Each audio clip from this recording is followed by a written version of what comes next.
বিসমিল্লাহির রহমানির রহিম। আপনারা দেখতে পাচ্ছেন একটা পুশ বক্স, এটা অনেকদিন পর চুকে পড়লো। এক সময় কিন্তু এই পুশ বক্সের কিন্তু অনেক কদর ছিল এই জিনিসটার।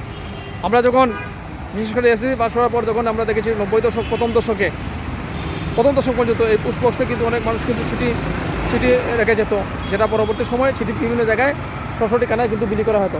আজকের দিনে কিন্তু এই পুশ বক্সের সাথে কিন্তু অনেকে কিন্তু অপরিচিত। দীর্ঘদিন পর এটা আমার চোখে বাসলো এবং এটা এই যে পুশ বক্সের কিন্তু জায়গাটা সুন্দরভাবে বোধহয় এটা সেদিন যে স্থাপন করা হয়েছে।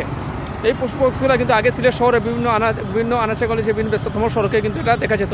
এখন কিন্তু আর সেটা আগের মতো দেখা যায় না। কিন্তু এই পুশ বক্সের সাথে আমাদের কিন্তু অতীত ঐতিহ্য রয়েছে, আমাদের অতীত স্মৃতির কিন্তু অনেক স্মৃতি রয়েছে এই জিনিসটার সাথে। আজকে সময়ের পরিক্রমায় কিন্তু এটা বিলুপ্ত হয়, এরপরে কিন্তু এটা ঐতিহ্য হিসেবে ধরে রাখা প্রয়োজন। আর ধন্যবাদ জানাই সিলেট পোস্ট অফিসকে যে তারা এই স্ট্যাম্পটা স্থাপন করার জন্য। ধন্যবাদ সবাইকে। খুদা হাফেজ।